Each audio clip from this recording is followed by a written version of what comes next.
On this week's NESN Patriots podcast, we're doing a crossover with the New England No Huddle podcast, so we'll be joined by MassLive.com's Andrew Callahan.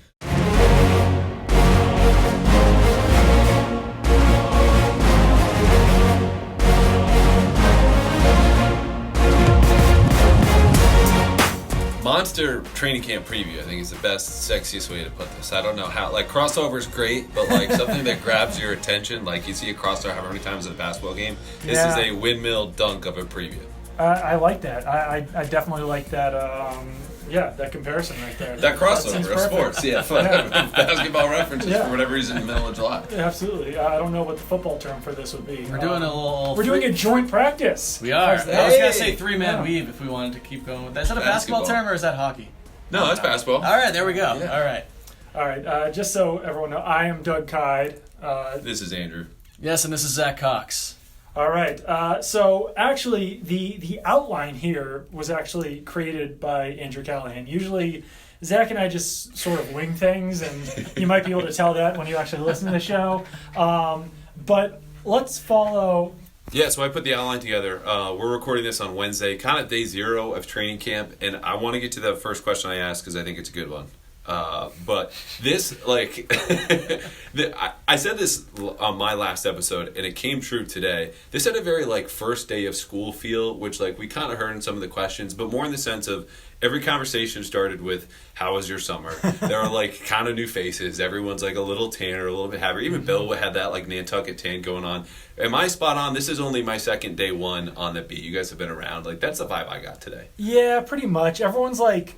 Not like we all love our jobs, but everyone's like a little bit bummed that summer's over, because it's. I mean, I was saying earlier, it's July 24th, and if you're a Patriots player or a member of the media, summer really only runs through July 24th for us. Yeah. From now on, it might as well be fall. We're in work mode. Obviously, we're all excited to be back and everything, but yeah, it definitely is that sort of first day at school vibe where you haven't seen everyone for 2 months, give or take. So we're all, just kind of reuniting here. Yeah, definitely a little rustiness overall, I would say, at least personally. This year, I actually tried to come back myself. I had my own little day zero a couple days ago. Because last year, I didn't write anything in our entire kind of summer break, which for people who don't know, basically goes from mini camp until now. It's like really. 6 weeks. Yeah, the NFL basically totally shuts down, which means we basically totally shut down as well. So I really didn't write anything for about 5 weeks, and it's like how when you would go on summer vacation when you were a kid, and you get back to school, and I couldn't write, like physically write when I was a kid. I would like forget how to do cursive and stuff like that. Now that's kind of the same in my brain where I just forget how to do my job. So I've been kind of acclimating myself back into my own job over the last couple days. So definitely I think I'm getting it. I think I'll be fine by tomorrow. The other part was like there's work to be done, and especially more on the football side for the guys in the locker room. But like they practice tomorrow, kind of like that first day was like, oh, you meet all your teachers, you get here's a syllabus for you later on. But it's like you have a conditioning test, and then they're largely chilling as much as you might want chill at one Patriot place. I sort of always liked the first day of school because there wasn't any work. Yeah, you just like kind of figured out the lay of the land on the first day of school, and then second day of school was different, but you wore like your new clothes, Everyone had a haircut, fresh haircut. Exactly, yeah. And then college was like syllabus week, so it was like, hey, how's your Monday? Good. Where are we going out tonight? But you never asked This again. is basically a one day syllabus week for the Patriots, I would say. Yeah, I forgot about that. Like the week or two when I first started college, where there was no classes, and it really set a bad precedent for me. I think for the rest of my college experience, because I just treated every other day for the next 4 years like it was that first week or two of college. But I digress. Your first question was a good one, and it's what's the under the radar storyline / position battle / whatever of training camp that really interests you? And I'll just start off before I forget what mine was going to be. And it's basically that sixth starter along the defensive front for the Patriots, because you can pretty safely assume that Michael Bennett's going to be a starter. Right? And we're really talking, first 2 downs, primary defensive player. Starter is kind of a relative term. But you can throw Michael Bennett in the mix. Lawrence Guy. I've got Mike Pennell, Pennell, or Pennell. I forgot which one it is. First day of school. No one really knows names. We're still working we'll have to figure that out this week. And then the 2 linebackers that I have penciled into that starting group are Dante Hightower and Kyle Van Noy. And that sixth spot, to me, really comes down to a number of players who could be manning that spot. It could be John Simon. Could be Dietrich Wise. Could be Chase Winovich. Could be Jamie Collins. Could be Jawan Bentley. Could be Landon Roberts. So that's really 6 guys who are sort of competing for that 6th top spot in the Patriots defensive front.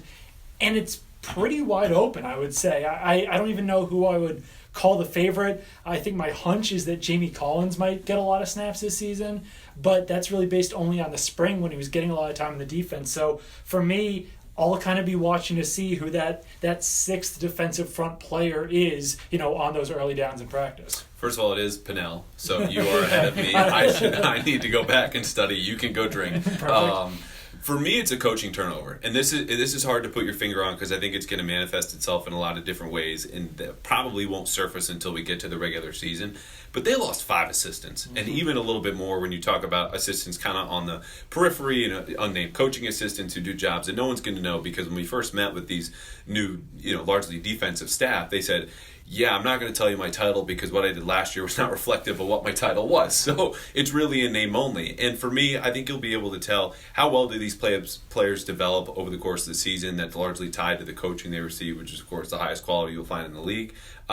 Play calling defensively, do those reins get passed over? Does Gerard Mayo do that a little bit in the preseason? Just what is the vibe like when Bill Belichick is really that only voice of authority, along, of course, with his son Steve, the safeties coach who hung around, on defense, because it's a totally new look on that side of the ball.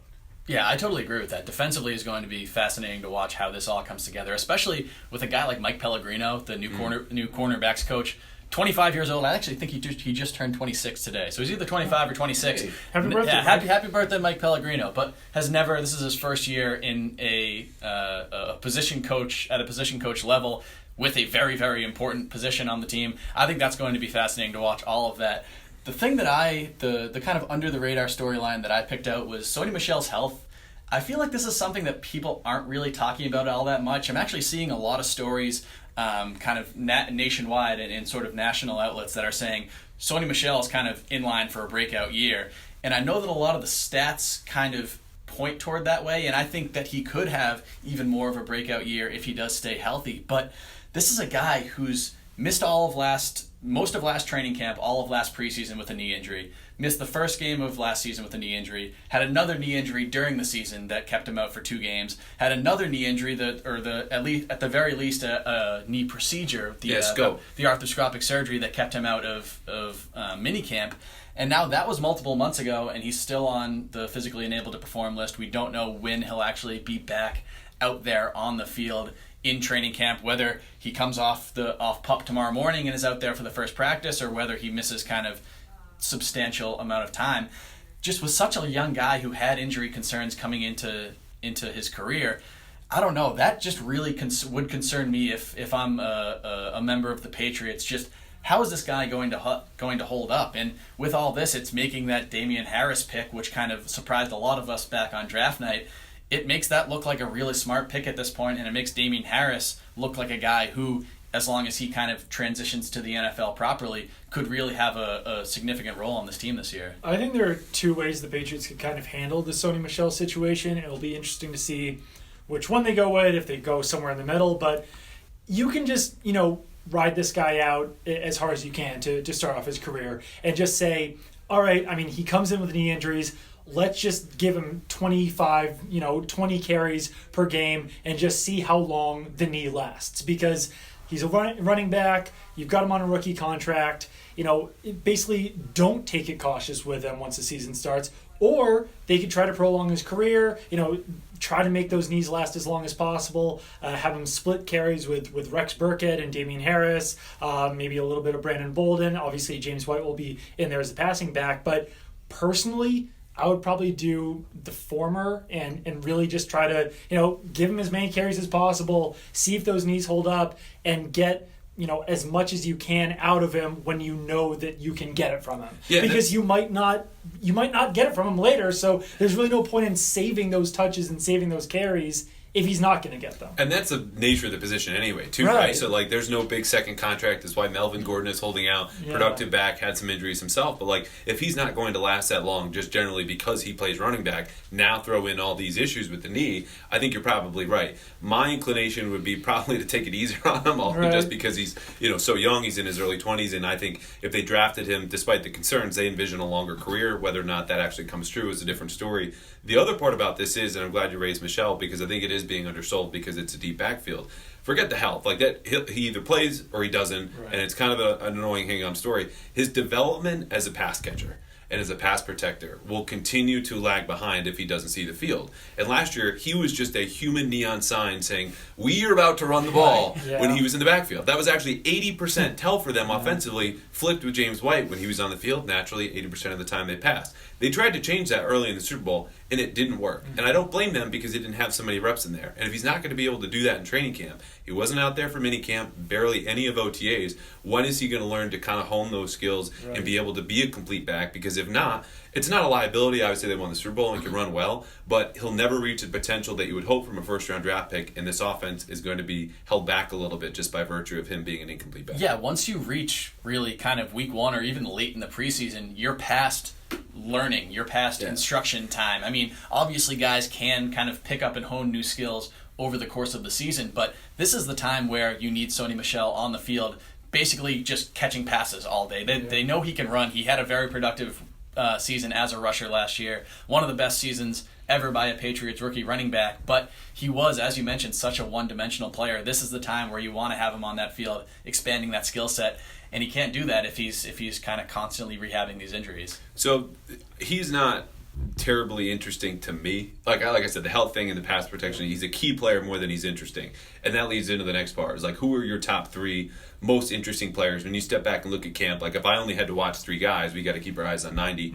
Who are you picking? My guys would be Jarrett Stidham, just because it's always fun to watch a rookie quarterback.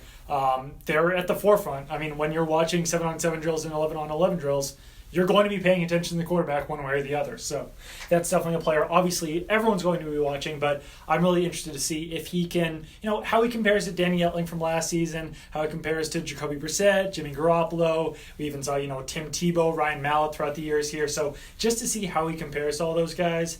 Isaiah Wynn is another one. We don't get to watch a lot of the offensive tackles, but I'd like to see him win a lot of those one-on-one matchups that he's going to be going on, on kind of the forefront of the field or far side of the field against the defensive linemen. And the third guy would just be Maurice Harris, because he had a strong spring, and with Julian Edelman out, with a lot of uncertainty in that wide receiver group, I mean, he has a chance to win a starting role, and who knows what happens from that point. But for him, I would really just like to see him prove that he can be as good in the summer when the pads are on as he was in the spring when these guys were running out there in shorts and shells, because it's definitely a lot different than it was in the spring for him. So just when those pads come on, during the joint practices, during the preseason, I'd just like to see him show as much as he did during the spring, that would be tough to do because he was really pretty fantastic in the spring. Yeah. But if he can carry that over, then, I mean, yeah, you are talking about as a potential starter in the Patriots offense there. And he looks so smooth, too, which I know if you look at most of his Redskin games, or even just a couple of them, like physicality was not necessarily a strength of his game, but the advantages he has, so obviously you mentioned the jump going to pads, their system is probably as close as you'll find in the league to having some Patriot-like influences. So there's not going to be as much of a jump, I think, just being a veteran, but be someone who came from that system where he can pick it up. And he was in the slot, he can play a little bit outside. But I want to go back to Isaiah Wynn because he's one of my three. And I think not only he's important and interesting because they felt like they've kind of kept the kid gloves on him so far at the minicamp, no team periods. But he's a top 25 pick that they rarely ever get to make. Right. And they chose him at a position that wasn't immediately at need. He didn't play last year. And they are outright banking on him to be available because, okay, it's not their fault Jared Valdir says, you know what? Right. 2 days after signing, I'm getting the hell out of here. But they let it get to that point. They did, and they need and they've let it now. Continue from there because that was multiple months ago. Yeah. And you look at their depth chart at tackle behind Isaiah Wynn, who has never played a regular season down in the NFL, and Marcus Cannon, who you're pretty kind of sure about out there on the other side. It's Cole Croston, who's been with this team for 2-3 years now and has never really made any noticeable impact at all. He's gotten into a couple games, played some on special teams. Dan Skipper, who is 6'10", which is cool, which is interesting, but another guy you really don't know what you're getting from him. I believe he has 1 game of NFL experience. And then Cedric Lang, who's a converted basketball player who was with the Vikings for a couple years. End, right? He could do the 3-man weave. He went converted basketball player to tight end, and now he's an offensive tackle. He was with the Vikings a couple years, never made it onto their active roster. And then Tyree St. Louis, who was an undrafted free agent. Those are their only tackles. Yannick Adjust also. Oh, and Yannick Adjust too. But he's on non-football injury list. He had quad surgery this offseason. He's a guy that I can very easily see starting the season on PUP, or if they don't even just kind of outright put him on injured reserve, depending on how long it takes him to get back in the field. There's no backup plan right now. Their backup plan is Joe Thuney. Yeah. If Isaiah Wynn can't be a starting left tackle in the NFL this season, and even if Joe Thuney can do that, that's not really ideal because you take one of the better guards in the league last year, kind of force him out of position, just sort of kind of mess up that whole flow that they had there last year on the offensive line. I agree. He's going to be a phenomenally interesting player to watch this summer. My other two, Matt Lacoste, and this is kind of self-explanatory, tight end position, totally up for grabs. I think from the little we saw in the spring, he's a slight favorite. Also a younger guy, he's got two-way potential, receiving and blocking, and a player that they look at and say, we can get more out of him than certainly the Giants did and more than Denver did, where he started a few games, caught 1 touchdown, and just otherwise middling numbers. But a guy who, just like the rest of them, I mean, we talked about this before a couple podcasts ago, you didn't think any of them are going to match Gronk's numbers last year, which were fairly pedestrian, not just by Gronk standards, but like across the league. I don't think all of them combined are going to match Gronk's numbers. That was my bold prediction. Yeah. So he's up there, a player to watch, individually has potential and at a position of need. My last guy was Jamie Collins. I was low on him when they signed him. His Browns film is a little bit boring, frankly, to be honest, and he played more snaps than anybody out there in Cleveland defensively. But he just, I don't want to say picked up where he left off because that was like all pro level second team when he left, but he started and ran with the ones and he looked good, and if they just need him to rely on his strength in terms of blitzing up the middle, that is going to be a new dynamic that they found late in the season last year, but add to that depth at linebacker with a little bit more athleticism than you have from Kyle Van Noy or Dante Hightower. It's been kind of hard to explain why I and a lot of us are high on Jamie Collins after this spring. People are like, oh, so like how did he look? Be like, well, yeah, I mean, it was unpadded and he didn't really do all that much, but like he was just kind of there and he was involved and he just looked like he was running with the ones for a lot of the time, even though the Patriots didn't have Kyle Van Noy for a lot of those drills, so maybe that'll change. But just the kind of the vibe that he was giving off, the effort that we were seeing from him, and what other players have been saying about him. It really didn't take. It only took a practice or two for a lot of people to say, all right, maybe this guy actually can have a real role on this team this year. And Jamie Collins is one of my 3 players too. I think it's going to be fascinating to see him this season coming back as sort of a redemption tour, I guess, for lack of a better word. The prodigal patriot. Yeah, coming back as a guy who was so highly touted early in his career, was so productive early in his career, and then really had such kind of a messy divorce that really took a lot of the Patriots players by surprise. And then obviously the Patriots went on to win the Super Bowl, so it all worked out in the end. But having him come back on such a prove-it deal where he's barely guaranteed any money, and now if he can come back and sort of regain anything resembling what he had here early in his career, it's going to be huge, and it's going to be a huge story. So he's definitely one of my guys. Are you done with your guys? Was that I had Wynn, Matt Lacoste, and Jamie Collins. Real quick though, because this has nothing to do with what we're talking about. But Jamie Collins' messy divorce reminded me of Kevin Duffy telling me, our friend at the Boston Herald, that when that trade happened, he was on a drive back from the Bills game, Jamie Collins' last game as a Patriot, and had to write that in the car amid an 8-hour drive. I was like, that Halloween. I remember that. That sucks. Yeah. So do you guys have any similar stories real quick of like big news happens and you were in the middle of something that you just wish you We had to write about the Rob Ninkovich suspension at a Chick-fil-A. That is true. On the way back from that final Giants game, the preseason a couple years back. This is like the first one that came to mind, and it's a downer. I was on a flight to Washington D.C. to the White House when Aaron Hernandez killed himself. So that sorry to turn down the mood a little bit there, but that was that was wild for everyone, I think, on that one. But yeah, I mean, did you have Wi-Fi on the flight? Yeah. and then I went on CNN that day because I think I was like the only person awake at 5 a.m. or whatever it was. So that was kind of a wild day. I remember getting a rather frantic call from our editor that day because I was not at the White House, so I was at home. So I got a call from our editor at about 5:30, 5:45 in the morning saying, "Hey, did you see what happened?" And me saying, "No, I was asleep." And then waking up and basically writing about Aaron Hernandez for about 7 straight hours. Oddly, I could probably remember where I was when like all of the Patriots trades happened. I was like on Newbury Street when they traded for Kyle Van Noy. Just odd how you can remember those. I remember writing the Jamie Collins thing like from my dining room table. I think that was a pretty easy one. I didn't have to drive back from Buffalo unlike Kevin. But it's weird how I can probably remember where I was for almost every signing. Well, there's just that shot like any big news is like adrenaline as is, but now it's like I need to drop everything that I'm doing, which means telling anyone I'm with like, hey, sorry, gotta go, and it doesn't matter what's going on. So like the only reference points I had were Josh Gordon getting suspended last year and then having to stay and watch my car get towed because you need to get something up on the site, which was fun.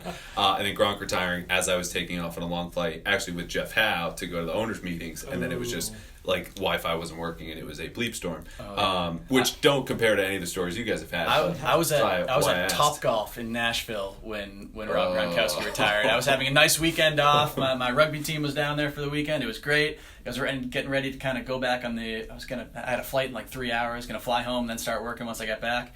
As I'm sitting there, just kind of hitting some balls, Gronk's Instagram comes up. I'm like, oh my God. I was like, sorry guys, I got to go. Thanks, Rob. Yep. Yeah. And they're like, wait, what? And I'm like, yep, sorry. So who else? You had Jamie Collins. Jamie Collins was one of mine. N'Keal Harry. Yeah. I think obviously not a guy that's in any danger of losing a roster spot, but I'm just very interested to see what he looks like out on the field, especially once the pads come on and he can use the physicality and kind of contested catch ability that really made him a star at Arizona State and such a high draft pick. And the fact that he's obviously the first receiver drafted by the Patriots during the Belichick era, super high expectations. He was a guy that really flashed in that first practice we were able to watch back in the spring. Then the Patriots sort of moved Stephon Gilmore on him for most of minicamp. Didn't kind of really make much of an impact at all. He had a couple of nice catches, so I'm interested to see what he shows in training camp, which will show a lot about what the Patriots can expect from him this year. Is he a guy who can be a starter opposite Julian Edelman to start the season, or is he a guy that's going to have to kind of get worked in and maybe sort of have a little bit more of an acclimation process and maybe not sort of hit that starting peak until later in the year, kind of like something we saw with Malcolm Mitchell a couple of years ago. Obviously someone who was had much lower expectations coming in as a 4th round pick. So he was my second guy, and then my third guy is Duke Dawson, who 2nd round pick last year, cornerback. Didn't play in a single game last year, wasn't active for a single game last year, despite coming off injured reserve in I believe mid-November, late November. Obviously, it was sort of kind of a numbers game for him last year, the fact that the Patriots were so good at cornerback that there just wasn't any room for him. The Patriots are still just as good at cornerback. Everybody that was above him on that depth chart last year is back right now. They're all still there competing for time and for roster spots. And then you add in Joanne Williams, the rookie 2nd round pick this year, who even if he doesn't have a sort of role on the defense, will absolutely at least be on the team. I don't know. He's going to be one of my kind of roster bubble players really to watch. Duke Dawson is, because looking at it on paper right now, he kind of has to beat out Jonathan Jones or Keon Crossan, both of whom have huge roles on special teams. Duke Dawson, at least so far, hasn't really played on special teams. There could be a situation where Dawson plays well enough that the Patriots maybe could trade Jonathan Jones this offseason. But I know some people are high on him after minicamp. He made a couple nice plays, but what I saw from him so far didn't kind of convince me enough to say, all right, well, he's probably a favorite to make the team now over someone like Jones, who's been good for them for the last couple of years. I don't know. Obviously, as a 2nd round pick in his 2nd year, who really hasn't gotten an opportunity yet, the Patriots want to keep him on this team. They want to have him on this roster. But if he doesn't show that he can be better than one of these guys above him, it's going to be hard. I don't know. What's your guys' read on the whole Dawson thing? I mean, you almost have to like bank on an injury happening or something. But if there isn't, and the Patriots have been, very healthy at, the kind of the secondary in general over the last few years, I almost do feel like he would have to be on the outside looking in, because you can't treat him like he's a second-round pick now. After, heading into last offseason, it would have been easy to say, okay, yeah, he's a second-round pick, Keon Crosson's a seventh-round pick, J.C. Jackson's an undrafted free agent. Now that all gets flipped, because J.C. Jackson was a pseudo-starter last season. Keon Crosson was active over Duke Dawson. So, Duke Dawson is a former second-round pick, or he was a second-round pick, but you really can't look at him that way anymore, and you can't base, his future off of how he was selected in 2018. You have to base it off what he did last year, which was absolutely nothing, compared with two other rookies that are in there who did do something. And, Jonathan Jones, for instance, yeah, they could trade him. Yeah, maybe he's on the outside looking in under some special circumstance, but he was also a Super Bowl starter at a position that he had never played before, and he played really well. So it's kind of hard to say, just get rid of Jonathan Jones. Well, he was a key aspect in the Patriots Super Bowl win over the Rams, playing that safety position. So I don't think it's as easy as just saying, maybe Duke Dawson could beat out Jonathan Jones, because of how many different things that he can do well for not only the defense, but on special teams too. I think the one factor that would have the greatest influence on how, and this is going to sound obvious, but whether or not Duke Dawson makes the roster is how well he performs in training camp, because that doesn't force the Patriots to confront different questions like, how are negotiations probably going to go with Jonathan Jones in the offseason? He's on a one-year deal as a restricted free agent. If he thinks he can cash big and is going to pursue that for all the reasons we just talked about, positional versatility, he plays a position of great value there in the slot. If you don't think you're going to re-sign him, then he becomes more trade bait. And I think right now would probably fetch a higher price than Duke Dawson, unless Duke Dawson lights it up in the preseason, because, again, Dawson hasn't proven anything. And even though he's got a longer, more controllable contract, you could plug Jones in, and then if you've got space next winter, next spring, you think we'll be able to re-sign him. So there's more of a market for Jones. But if Dawson says, I'm really, really good, then you're probably going to have to trade someone. But again, he's someone who's under control for a long time, a decent contract, position value, because if it's not Duke Dawson and Jones gets hurt, which he has in the past, I don't know who you have necessarily at nickel. And Jason McCourty played there, but I think he is certainly on the back end of his career, and you don't want to bank on him as someone whose value probably right now resides in the fact he can play a little bit of the nickel, he can play in the outside. He's just a guy who's going to keep your secondary together. So I think they would love for Duke Dawson to step up. The problem is that is probably the least likely outcome this summer, is that he blows them away and says, this roster spot is mine. And if it is somewhere there in the middle, unless Jones gets hurt or is saying, hey, I'm out the door as soon as the season's over, then they're going to have a quandary. So it is interesting. I have him on the outside looking in, because right now you'd probably fetch maybe even a conditional late rounder for him. Yeah. But it is a huge summer. I think that probably him and Derek Rivers are tied with it's make or break right now. Yep. And Dawson's not there's nothing specifically sexy about him too.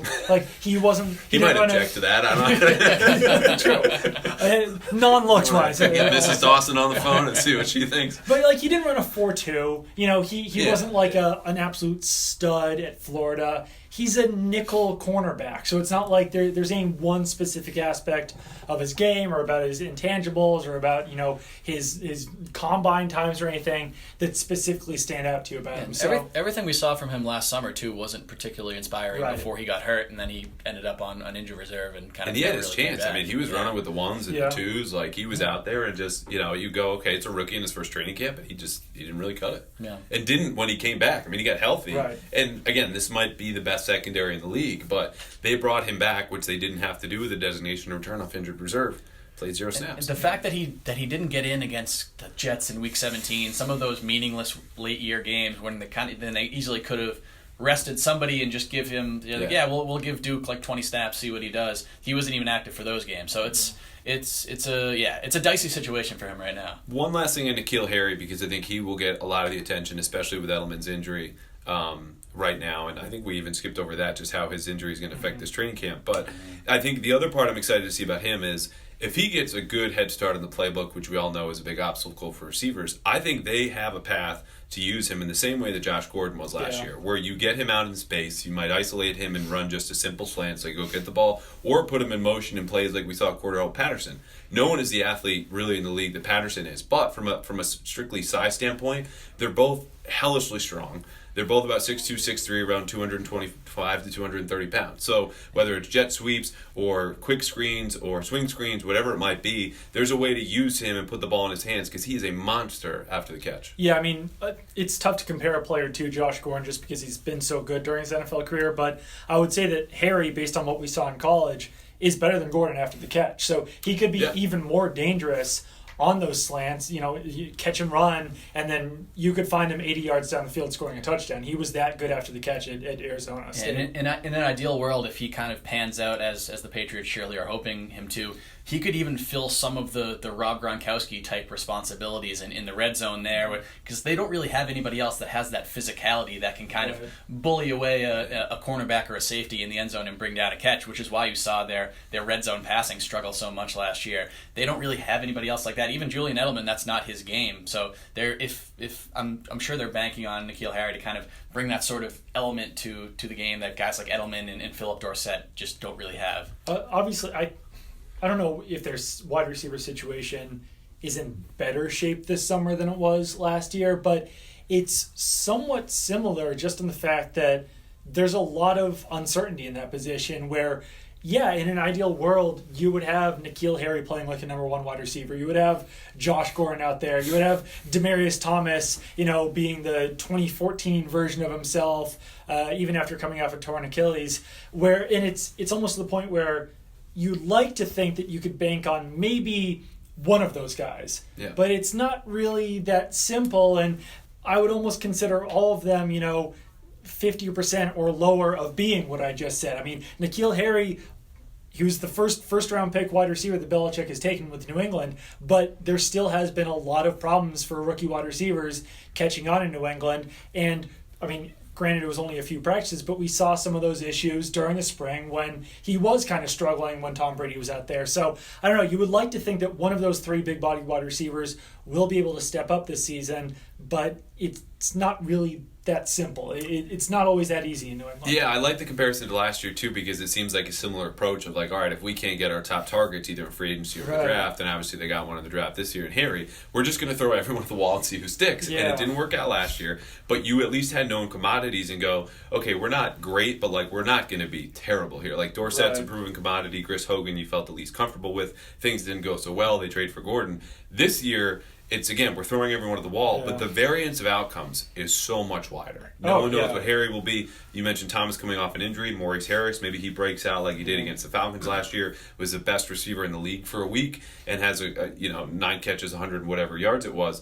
But that uncertainty makes you a little bit more uneasy, but at least there you have the upside where you compare to a season ago. It was like, you just got to get to week 5, and Julian Edelman comes back, and right now, they won't have him for the first 3 weeks, but I think because of that variance and they're a little bit younger, it's probably better for them because they can go after 3 weeks. Okay, so-and-so stepped up, so-and-so isn't. We need to make a move, and we'll know that sooner than we did a year ago when they had to do that in the middle of the season. Yeah, I think this year's a lot more untested, too. If you go back and look at that, it's kind of funny to go back and look at the list of receivers that the Patriots had at the start of training camp Chad last year. Hansen, shout out. Chad Hansen. But you even had guys like Jordan Matthews, who had been a good player for Philadelphia before. Kenny Britt, who'd been a 1,000-yard wide receiver. They ended up getting Eric Decker, who had a lot of really good seasons over the years.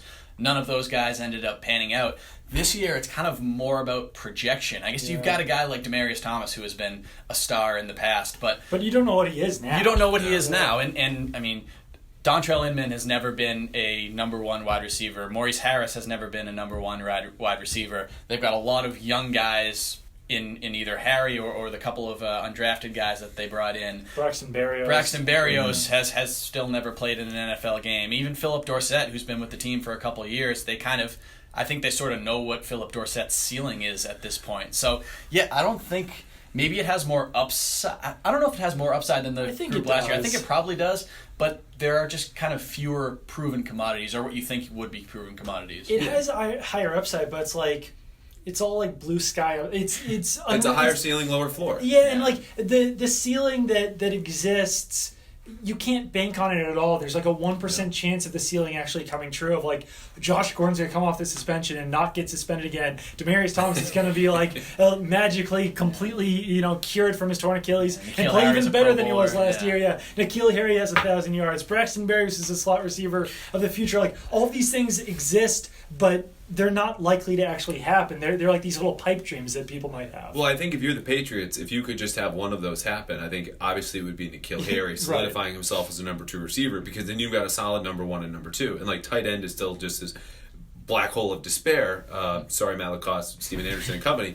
But at least then you go, okay, we can field 2 receivers who we are confident and competent in. If you have James White at running back, you've got some options there with which to throw to. And that solidifies because Dorsett's ideally your number 3 or number 4. Right. So even then you go, okay, we feel good playing 3 receivers. But you just don't know who that second starting spot is. Right. But all of them are going to get those chances. And that's why I think, honestly, like Edelman's injury described as mild trauma by his agent to everyone was just like, okay, he'll get over it and they're going to take their time with him. He's proven he has a connection with Brady. I think it's a blessing in disguise for all these guys to get the chance and have those reps. And we didn't even talk about Jacoby Myers, who I think is the undrafted free agent at NC State. He's big, he plays his flat, had 1,000 yards in his final season, is a guy who can contribute and was running with the twos by the end of minicamp and had individual time with Brian Hoyer. So at the same time Harry did with Tom Brady, which we know why that was going on. And obviously they have a little bit of hope Myers may be able to do some things for them offensively. Yeah, I mean, I forgot what I was going to say, but no, I agree. I think that's time to move on. Yeah, I think so. This question is overall, and obviously we're talking for other people to listen, but I'm going to sit back and let the both of you take this because this is only my second season. There were no joint practices last year. Now they have 2 sets of joint practices, both on the road. Detroit first up, coming up in about 2-3 weeks. Tennessee after that. In my opinion, largely they're not as significant as they'll be made out to seem because this is all we're going to be able to cover and talk about for the next month or so. Mm-hmm. But it is a significant difference from what we saw last year. So what are you going to be watching for in these beyond like, okay, the one-on-ones are fun and how they compete, but like what is significant about these? What should be taken away? Because this is huge. Quite frankly, I mean, you just kind of glossed over, but it is the one-on-ones because so many of these guys know each other so well. And I mean, maybe this team's a little bit different because, who knows if Julian Edelman's going to be participating in them? Who knows if, who's going to be out there? It's a new wide receiver group. But by the time those joint practices come along, Maurice Harris is going to know Jonathan Jones, and like Julian Edelman knows Duke Dawson, knows Patrick Chung. Like these guys are just used to each other at that point. So it is actually interesting at that point to see, okay, how does Braxton Berrios actually match up against Logan Ryan? How do they match up against players that they don't know quite as well? And do they stand out as much as they do against the teammates where they know all of their tendencies? So that really is, I know it's a pretty simple way of looking at joint practices, but it's such a change for the guys to not just be going up against the players that they've been practicing against for some of these guys for 10 years, that it is a different look at some of the talent on the Patriots roster. It's a different look to see how they stack up against the top talent on other rosters. Absolutely. I would totally agree with that. I mean, the level of competition is just... It's significantly different in joint practices than it is in normal training camp practices. Now, obviously, these guys are all out there competing, especially the guys who aren't guaranteed a roster spot. But just going up against, like Doug said, a guy that you don't see every single day. I mean, we've seen fights in joint practices before. Basically, Brian Stork tried to fight the entire Bears defensive line a couple of years ago. These guys get into it and they get after it out there on the field. And especially in these weeks with joint practices, you usually don't see a lot of the kind of quote-unquote stars playing in the preseason game that week. So really, with 2 weeks of joint practice, that's going to be probably the most that we'll see from guys like Stephon Gilmore, from maybe even Tom Brady or Julian Edelman if he is back by that time, because you're probably not going to see those guys play a whole lot in the first 2 preseason games. So it's basically those practices and then the third preseason kind of dress rehearsal game.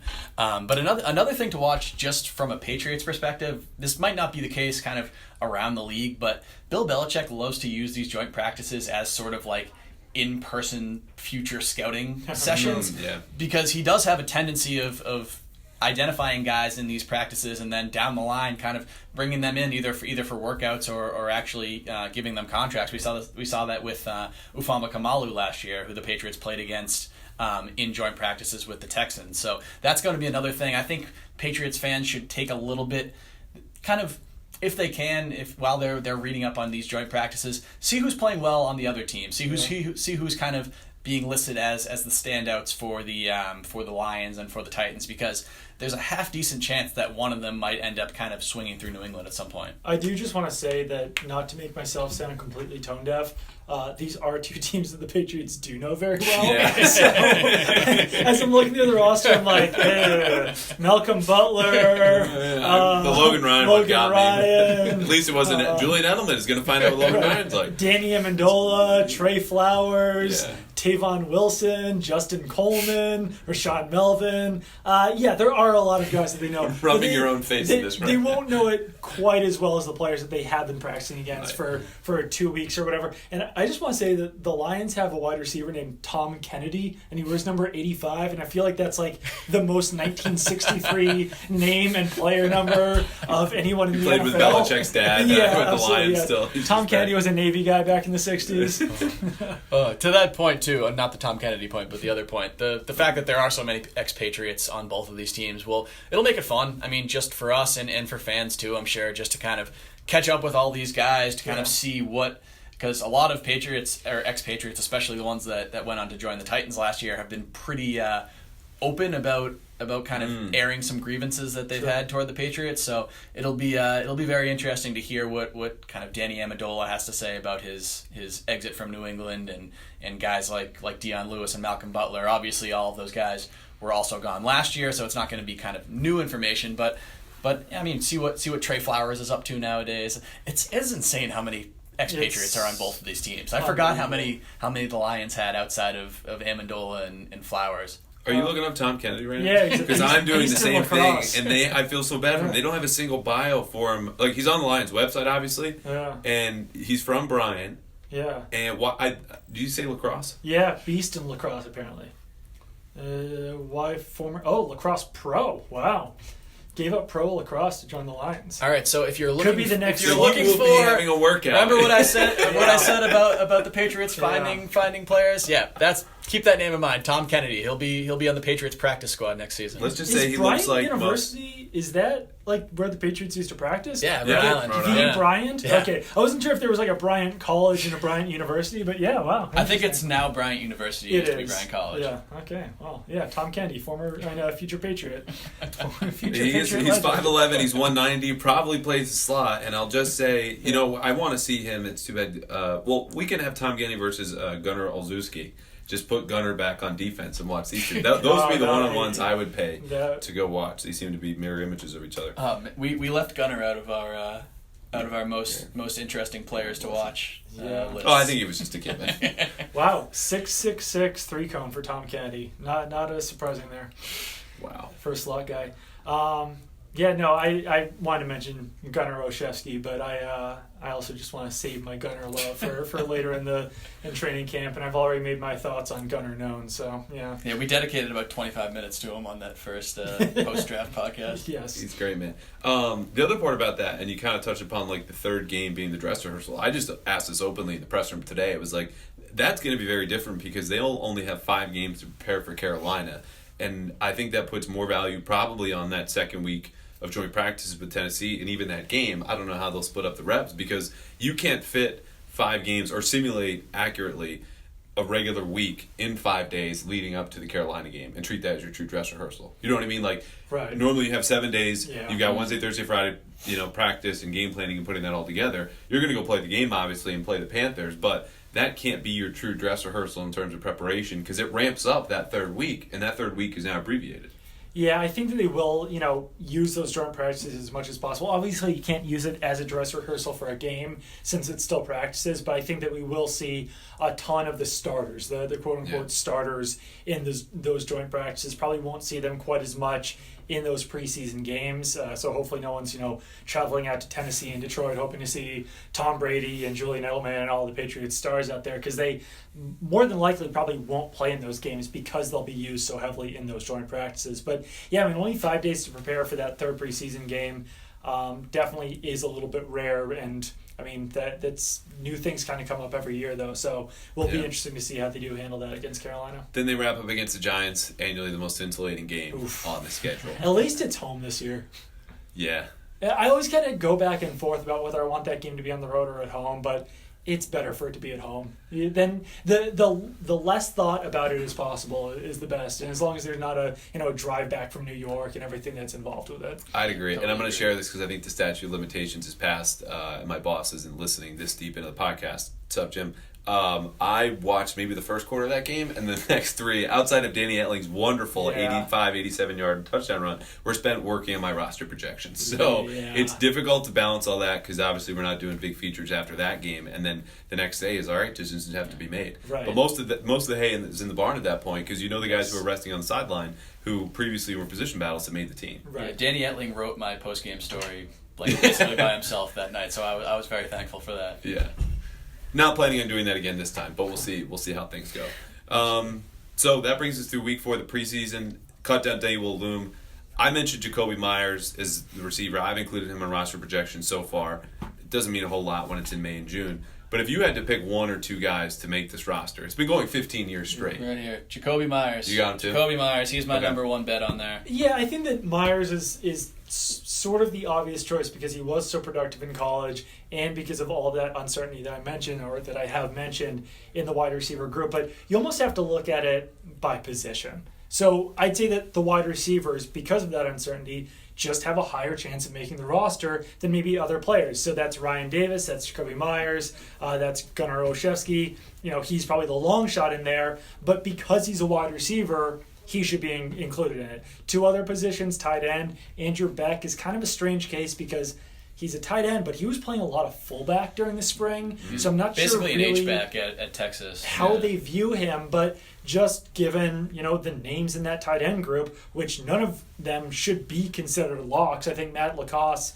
probably is as close of a lock as there is in that group, but Matt LaCosse was like the 5th tight end on the Broncos a year ago. So I think that some of the hype bestowed upon him is a little bit undue. And then the last one would probably just be at offensive tackle. So Tyree St. Louis. Mm-hmm. I know almost nothing about Tyree St. Louis, but like we were mentioning earlier, Isaiah Wynn is the presumed starter at left tackle, and he's never played before. Yadni Kajust is probably going to be that swing tackle, and he's on the non-football injury list with a quad injury right now. So, and the other names in that the tackle group are Cole Crossan, like you mentioned before, Cedric Lang, and Dan Skipper, all of whom have kind of been around the NFL, and I think to some degree you kind of know what they are at this point. I know nothing about Tyree St. Louis. I don't know what he looks like. I don't know how big he is. I don't know what the Patriots think of him. I don't think they gave him a huge signing bonus, but he's a tackle. And there's not a lot of certainty at tackle right now, so I think that he at least needs to be mentioned in that group just because of the position that he plays. Yeah, I don't think anybody can say with much confidence that Cole Crossan, Dan Skipper, or Cedric Lang have an absolute kind of chance to make the roster over a guy like Tyree St. Louis. Fun fact about Tyree St. Louis that I found out when I was writing about the UDFAs a couple months ago, he can solve a Rubik's Cube behind his back in 6 seconds. I think Joe Tooney's also in Very his Rubik's guy. Yeah. Like blindfolded. Is it like a Braille Rubik's Cube or how would you... I have no idea how it works, but apparently he can do it. Seems like a very smart guy. I need to see this. Okay, so I thought he was from Miami. Just confirmed that. He's a guy, Doug, me, Tyree, 6'5", 315, played both left and right tackle. I like that. The other part for his case is if you're going to pick a position coach to develop you and bring you along in the entire league, it's going to be Dante Scarnecchia. So he has him in his corner. One other name I want to throw out there, because we saw J.C. Jackson extend the streak, the only UDFA to make the roster last year, at a position that was absolutely loaded because he was just that outstanding, is Malik Gant. So safety is, very secure at the top with the 3 veterans. Depth behind them is a little bit of a question mark, but he's a guy who, at least leading up to the draft, I was seeing projected as anywhere from a 5th to 7th round pick. Obviously goes undrafted, hard hitter out of Marshall. I think if you carve out a role in special teams, there are a few franchises, if any, in the league that value that third of the game more than the Patriots.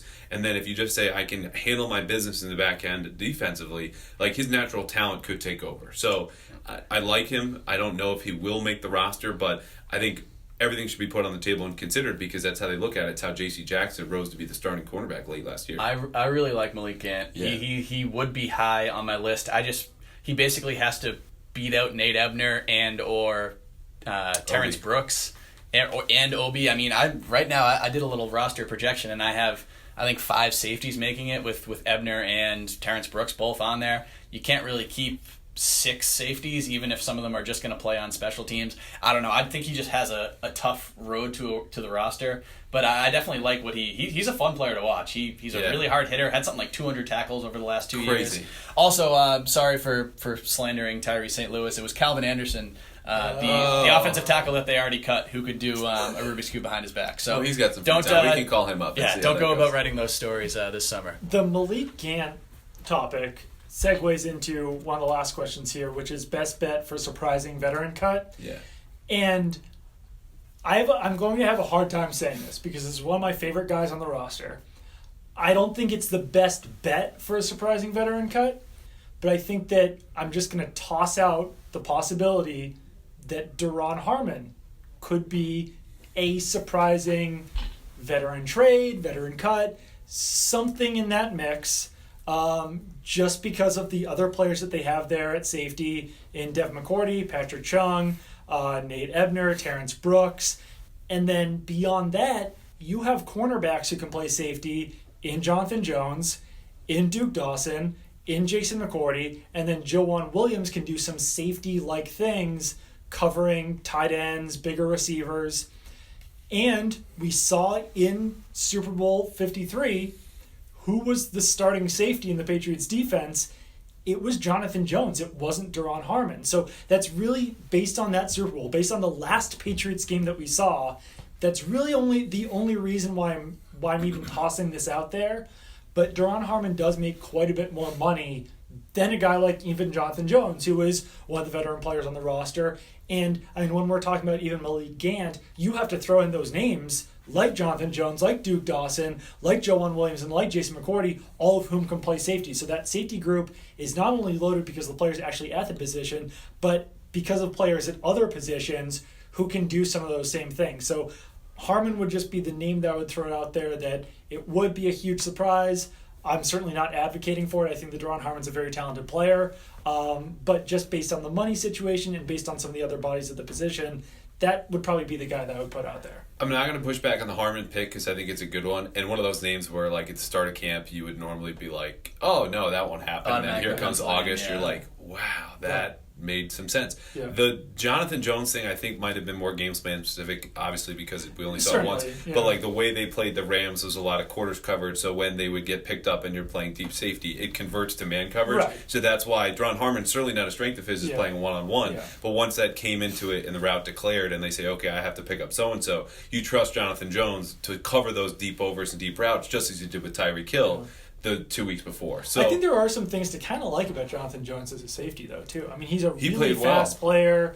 He's a slot guy, but he doesn't actually test that great as far as like quick twitch athleticism. He's kind of that rangier, faster guy, and that obviously shows on special teams. But I mean, I wouldn't hate the idea of Jonathan Jones playing more safety in the future based on what we saw in the Super Bowl. And neither would he, because that would just drive up his leverage when they come to negotiate for a free agent contract in the spring.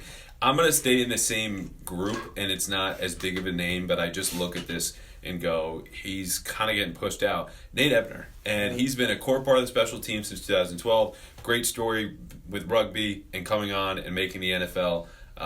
But I just think he's getting older, and the special teams weren't great last year. And Terrence Brooks, I mean, he's here for a reason, and it's not only just to play special teams. It could be, but he played some defensive snaps with the Jets, with Baltimore before that, as a younger version of Ebner, someone they targeted early in free agency. And reportedly, Belichick was, quote-unquote, enamored after some performance he had against New England. So, it's one report, it's one game or two, but Brooks is someone who is basically playing Ebner's role and is newer and younger and more athletic. And I think at this point, with Ebner missing some few games, he wasn't even around for minicamp. Just might be time where you go, we thank you for your service, and we're going in a different direction. Yeah, Ebner's definitely had a fair share of injuries over the last couple of years, and I could see both of them making the roster. I know some people would kind of freak out if they're like, why are we keeping these two special team safeties? But the way that I've looked at the special teams, it's basically Brandon Bolden and Terrence Brooks just kind of taking over for Ramon Humber and Albert McClellan, who have taken out of there, and then you add Ebner Slater and Brandon King to that group, and it's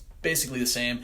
But I could definitely see Nate Ebner kind of just, especially if we don't see him for a lot of the summer, just maybe not being quite as valuable there as maybe somebody else elsewhere on the roster. My pick was, I don't know how surprising I guess it would be, was a Landon Roberts. He's a guy that's kind of steadily improved, I think, over the course of his NFL career. I think last year was his best season. But with Jamie Collins coming in, if he kind of plays as well as a lot of us are expecting him to, and with Juwan Bentley coming back healthy, is there really room for a Landon Roberts in that linebacker room, especially because he's not a huge special teams guy. He does play some on special teams, but he's not one of those kind of core special teams players, and is having him and Juwan Bentley kind of redundant in there. I don't know. I think if I had to make a roster projection today, I think I would leave a Landon Roberts off the roster right now. I think he has a very good chance of making it. He's kind of squarely on the bubble for me. But yeah, he's definitely a veteran that I could see kind of just not factoring into the plans here this year. One other insane one that this isn't going to happen, but if it does happen, I'm going to be like, hey, I said that back in July. It's like me with Gronk coming out of retirement the day after the Super Bowl. Marcus Cannon. I'm just going to throw it out there. Wow. So that's a money thing. Dan Skipper taking over that right tackle job. Well, he's a little bit older. I have absolutely no idea what they would actually do at that position, but we've seen that before. I mean, when they traded Logan Mankins, they had no idea what they were going to do at left guard, and then they won a Super Bowl. So just tossing it out there. One thing that popped into my mind, and it doesn't really make sense, but Dietrich Wise didn't really take a step forward last year that a lot of people were expecting him to. And if someone like Winovich comes in and just sort of blows everybody away, is he a guy that you could see that maybe not outright cut, but maybe they try to trade him or something? He was inactive for a playoff game. He was inactive for a playoff game, and I still think he's a good player. I still think he can definitely have kind of a role and be a solid player for this team. But I don't know. For some reason, I was trying to think kind of beyond the Landon Roberts veterans that would surprise me if they got let go. For some reason, Dietrich Wise kept popping up in my head. I can see it. I have a tough time evaluating his season still so last young, year with all the ankle and foot stuff he was dealing with, which has even continued into the summer. I mean, I don't think he played until the Super Bowl last year dealing with that. And he's not such an overwhelming presence that you have to go, we got to have Dietrich Wise. But I also look at that defensive end group to a degree and go, there's some uncertainty there. So at least among players who are proven, he might not be your top guy, certainly not with Michael Bennett in-house, might not be even number 2 or number 3, but at least you feel comfortable enough to have him there. But if he's not available, then there's no value. The Landon Roberts, one thing I wanted to make a point about is that there is a lot of redundancy in that room now with Juwan Bentley presumably back healthy. His trade value, just because of the way the league is now, is nil. So you'd feel bad about letting him walk, but also I don't know how much you're going to be able to fetch back. And I think there probably will be a trade or two, and that makes a ton of sense. It's just difficult for them to go, I'd hate to let him go for nothing, but you might end up having to do that. Mean, like a 2-down linebacker who doesn't play a lot on special teams and still isn't great in coverage. And who's undersized. Those guys don't have a ton of value, like you said, in today's NFL. Yeah, I don't know what they would be able to get for Roberts in a trade if they went down that route, which is why I could see him just being more of a cut at the end of the day. If he does end up not making the team again, I can still see a very real possibility where they keep both him and Juwan Bentley. You mentioned Logan Mankins. How about just stay at that position? What about Joe Tooney? For cut or trade? Contract year. You've got guard depth. Again, what's being in the realm of insane possibilities. The fact that he's basically the backup left tackle at this point. Yeah, that's what kind of makes me pause about that. And obviously, the Cannon thing would be insane because they don't have much at tackle there too. But yeah, I think that if he was entering the third contract maybe, but entering, I don't know. It's an interesting name to toss out there because they probably could get something for him, but they probably couldn't get enough where it would justify the trade. Right. For me, you'd have to feel really good about Yelda Froholt, who I haven't seen play really a snap in pads at the pro level, but love already. The last thing on this outline is final thoughts, and I have 2 final thoughts that I don't want to forget about. Yeah. First of which is, this is kind of a stupid thing to say, but are we overlooking Steven Anderson a little bit? The guy had 344 yards in 2017 with the Texans. He was here last year. He finished the season on the active roster, which was more about injuries than anything else. But, I mean, we're talking about Matt Lacoste so much. The guy had 250 yards last season when he really only played because there were so many other injuries. Steven Anderson is 2 years removed from a better season than Matt Lacoste had. They're around the same age. He's not the blocker that Matt Lacoste is, which probably would give me pause to hype up Steven Anderson too much, but he was a guy who was kind of running with the first team during the spring at times. So I just don't want to overlook Steven Anderson too much in that tight end group. And the other thing that I want to say, which is slightly more bold prediction-y, Trent Harris, I would give a better shot to making the roster, and this is really dumb, but I'm going to say it anyway. You have the best prefaces to anything you said. It's been dumb, it's been stupid. It's like, I don't know where this is going. Then Derek Rivers or Keontae Davis. Derek Rivers and Keontae Davis had every possible chance to make an impact last year, and they did nothing. They did nothing all year. They kept trading back and forth for the active roster spot. And, like, it's totally understandable if you didn't know that because they didn't do anything. Well, Keontae Davis started and then went into witness protection. Yes. And, I mean, Derek Rivers might as well have, too. I mean, he had, a sack at some point? He did what Duke Dawson should have done, and that was play in the Jets game. Make, like, a splash play or two towards the end. Maybe Buffalo, if I remember right. Both of those guys played last year, and you really wouldn't know it from what you remember or what you see on the stat sheet. And Trent Harris was good in the preseason last year. He was possibly even better than those guys. He was an undrafted free agent. He's a sneaky guy to watch for sure this summer. Yeah. I maybe Derek Rivers and I'm with you, man. I can't envision Derek Rivers or Keontae Davis taking a substantial step forward right now. Just after the opportunities that they did have last season, and maybe they will. And I guess neither of them also have the kind of draft clout behind them to stick around. I mean, Derek Rivers was a high pick for the Patriots, but he was middle of the third round. So, I don't think that's crazy at all. I don't think I would put. I'd have to see what we see from Trent Harris first, but even regardless of that, I don't think I would have Derek Rivers or Keontae Davis on the roster right now. Two things for me. I think Tom Brady's first 3 weeks are going to cause some alarm amongst us media types and therefore the fans who will be resistant to that because no one wants to say so. And that will be directly tied to not having Julian Edelman and a bunch of question marks where N'Keal Harry is never going to be worse than he will be this first week of camp, getting used to it, being in pads, being challenged. He'll get better. But without trusted options out there at tight end or really at receiver, it'll be checkdowns, and we'll have charted all the different passes, and we'll go, you know what, Brady was 50% today, and that's a fact, and that's what we're going to ride with. But it won't be totally reflective because, again, Edelman won't be available, and these guys are going to get better. So my point is weather that storm. Secondarily, I read a lot of the stuff that I did last year, as you were talking about, kind of like warming up and just getting ready for the season and reacquainting myself with what just happened 6 months ago.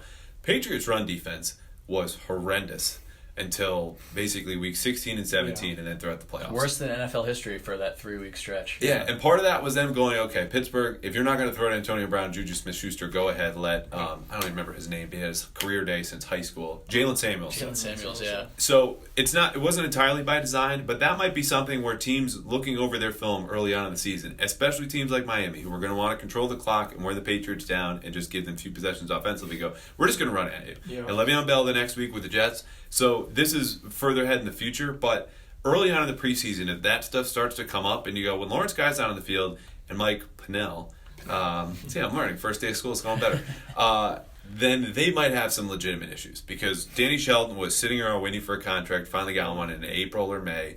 Adam Butler, not your top run defender, and then David Perry, nose tackle, who's washed out previous places, and then a 5th-round pick, and Byron Coward, who now I'm like leaking confidence about how I pronounced his name. But it could be an issue in waiting, and not to kind of end this as a Debbie Downer, but Brady will look not as good as you'd expect early on and then improve. The run defense you might not be worried about, but then has some cause for concern. Yeah, I think that we're not going to see... I don't think N'Keal Harry is going to blow people away at the beginning of camp. And I think that maybe that might cause some concern for sort of impatient people. I don't think he needs to blow people away right at the beginning of camp. I think it is going to be a bit of a slow kind of gradual building for him, just with how good the Patriots secondary is and kind of where he's coming from in college going into the system and sort of being asked right now to probably be the number 2 wide receiver in camp behind Philip Dorsett, I guess, in terms of just sort of hierarchy with Julian Edelman out. I think it's going to take him a little while. I think he's going to have some growing pains. I do think he's going to be a good player this season, and I think he's going to be fine in the end. But yeah, don't lose your mind if N'Keal Harry doesn't kind of have a monster day in the first week of camp. All right, I think that will do it. I think we got everything covered there. That was a hell of a podcast. And monster. We didn't mention the name Lance Kendricks, who signed today even once, but I don't know if it's worth mentioning. So he'll be in the mix. 19 catches for the Packers last year, and I would put the over-under at 1.9 for the Patriots this year. So. Wow, 1.9. All right, well, that will do it for the NESN Patriots podcast and the New England No Huddle podcast. You can follow us all on social media. You can follow me on Twitter at Doug Kide. You can follow Zach at Zach Cox NESN. Andrew, where can they follow you? I was going to say, there's one part of my handle that's a little tricky. It's the _, @ and then Andrew Callahan. All right. You got to get that fixed. You really do. Though, Yeah. well, I wish. There's a guy who has my handle. This is very important for everyone to listen to here at the end. He has like 2,000 followers, but he tweets once a month. And I want to DM him and just say, hey, can I Venmo you $20 and we just trade?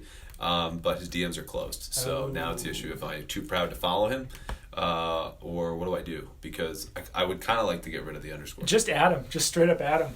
Just guilt him into it. Just every go single public. day. Yeah, just go public with it. Just go, Sorry. hey, at Andrew Callahan. I know how you feel. At Zach Cox has tweeted 7 times and none since 2011.